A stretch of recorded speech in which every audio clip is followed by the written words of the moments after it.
Now that you've learned how to base ice a cake and add a few basic decorating touches, let's take a look at some additional ways to top off your cake.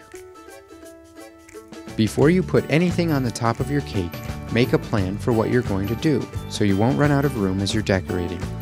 Begin with the border and identify where you're going to put any flowers or additional decorations. If you don't like what you see, just wipe it off and start over. This way you can do it as many times as you like, or just practice putting ideas down to see what they look like. One of the most versatile and popular types of decorations is flowers. It's good to have some different ideas for using them to decorate a cake, to change things up now and then. Before we get into that though, let's take a look at how to make some different types of stems. There are a few different types of patterns you could use for the top of your cake for your greenery. We've got 3 of them featured here, the most popular. We've got a curve, a scroll, and a vine. In this portion, we're going to show you how to do some of these. You'll want to do this in advance of any flowers or floral decorations you put on. These need to be underneath, so this is an important step to remember first. So what we're going to do, we've got a curve here. These are good to put like rosebuds or tiny blossoms on throughout these vines, so decide where you would want your floral element to be. I like to put 3 dollops down. This kind of gives me an idea and a location of where I'm going to position my flowers or blossoms. So go ahead and do that first, and then you're going to begin piping your stems here. Keep an even amount of pressure on this. Isolate a small amount in your hand. Begin squeezing, kind of curving gently up. The next one, same thing, but just slightly shorter. Do a third one a little bit shorter. Keeping steady pressure on this is going to give you a good thin vine. Make sure you release the pressure at the end and kind of come down towards the cake. For the next side, the same thing. As you can see, I'm kind of steadying my hand a little bit as I do this. This is just to make sure that my hand doesn't go off another direction. I'm steadying it as I go. So then what you would do is put your cluster of flowers here and your leaves underneath, and that would cover all that up. Next one we got here is kind of a scroll. This is a little bit fancier. If you're doing kind of a little fancier cake, you may want to do this. Same thing here. Decide if you want your flowers to be here. I like to put flowers down in the left corner on my cakes. They can go anywhere you prefer. Then you're going to start steady pressure here, kind of heavier, and then let off. So you want heavier at the beginning, less at the end. Then you come around with this one. You want to kind of blend it in to your first stem. Then you can come off the side here with a couple more and kind of blend those in. This would be the other side of your cake up here. Same difference here, kind of heavy pressure. Start releasing your pressure as you come back in to the next stem. And if you'd like, you can do, you've done heavy pressure here, you can come and go back over the top just with a smaller amount, making it a little bit smaller than the one underneath, and this will kind of give you kind of a two-tone layered effect. Next thing we've got down here is what's called a vine. This is pretty popular if you want to do some blossoms and do this all around the perimeter of your cake. You can do rosebuds or whatever you'd like on this. So basically you would start at one corner of the cake, steady pressure, you're just going to kind of do curves. Come off that and curve the other direction. Just take your time on this and go slow and keep steady pressure. Notice how I'm letting off when I get to the end. Kind of eyeball it and keep them all the same length. And there are many different styles on this. We've only featured 3, but you may come up with ideas and versions of your own to kind of decorate the top of your cake. But just keep in mind, this does need to be done first before any floral gets put on, because once you put your flowers, it's hard to get underneath them with this kind of design. Flowers also allow for a lot of creativity. You can make several different types of flowers, and they don't even have to be real flowers.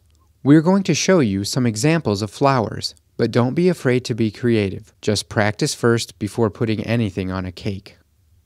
2 types of floral designs that are great for beginners to learn are drop flowers and rosettes. Drop flowers are made using a drop flower tip. Begin with the bag vertical and the tip just above the cake or board. Squeeze out some icing, release pressure, and lift the bag. The more you squeeze, the bigger the flower. You can also add a twist as you squeeze out the icing, which will give the petals a different look. Then you can fill in the center with a bead of icing to complete the flower. Rosettes are small spiral shapes that resemble roses. Using a star tip, hold the bag vertically with the tip just above the surface. Begin squeezing, and without letting up on the pressure, make a tight rotation to just past where you began. Release the pressure as you continue to move through the rotation.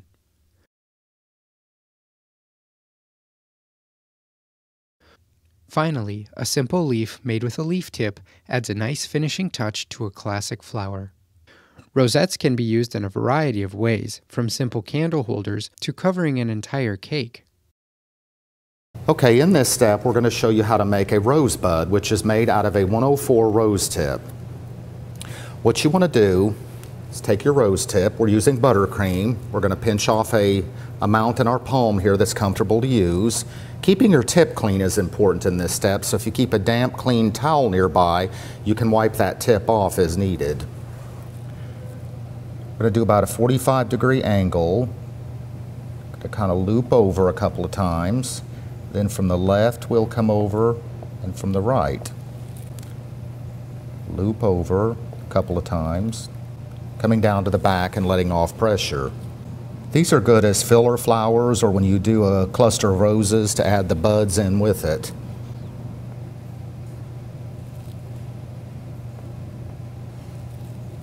Just remember, loop over a couple of times, let off your pressure, from the left over to the center and from the right and cross over that, ending at the back. You're going to put a leaf back here to cover this up, so don't worry about the way the finish is there on the back.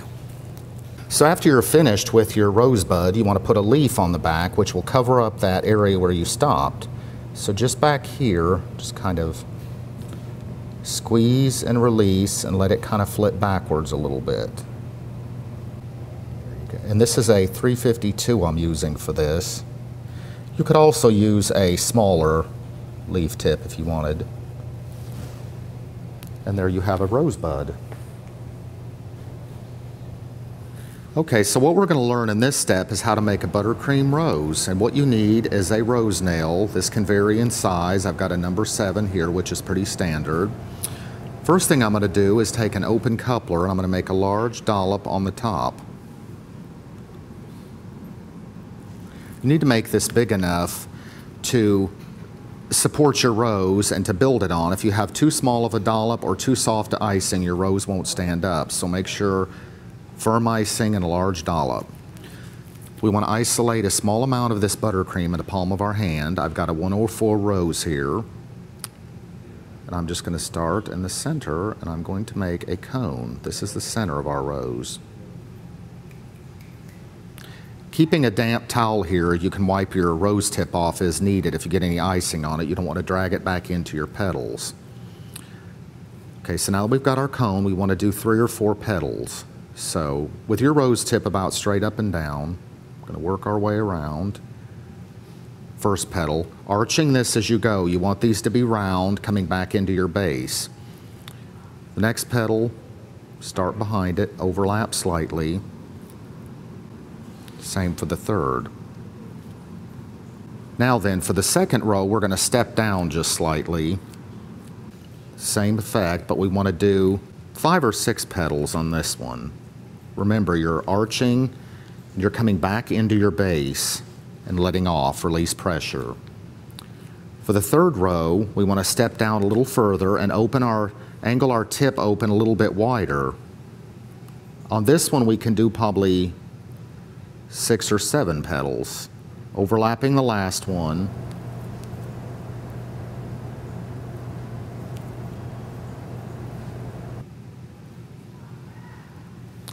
What you want to achieve is a rose that looks bloomed and opened up. Holding your tip too straight up for all of the petals will create a closed up looking rose. Laying it open makes it look open and bloomed. Now to remove the rose from your dollop and the nail, scissors work best. Place them under it, slightly close them, twist your nail as you're sliding the rose off of it, keeping them open a bit to hold them on the end. You've got your dollops already in place. Use your rose nail to help you remove it from the scissors. We're going to show you another way of making a rose. This is what's called a rose stick. And you can actually use the same 104 tip that you used for the rose on a nail and make it on this. This is just another option if you want to try this in lieu of making it on a nail. Keep a towel nearby in case we need to wipe it off. We want to keep our tip clean. Palm your buttercream icing, just enough where you can work with it efficiently. Start out with your thin part of your tip up. Make a cone just around the top of this, making it stick to your rose stick. Then we're going to start out angling this tip just slightly out, curving around and coming into the stick. We're going to overlap each of these petals, using your thumb and forefinger to kind of turn this around so you can reach all sides. I'm getting gradually bigger as I come to the bottom. Okay, now we've got our rose on the stick. And so in this step, you're going to remove it. What you do is get your scissors under it, twist, pull up, and remove the stick. When placing it on the cake, you can use the rose stick to facilitate getting it off the scissors. Gently removing like that. And there's your rose on a stick.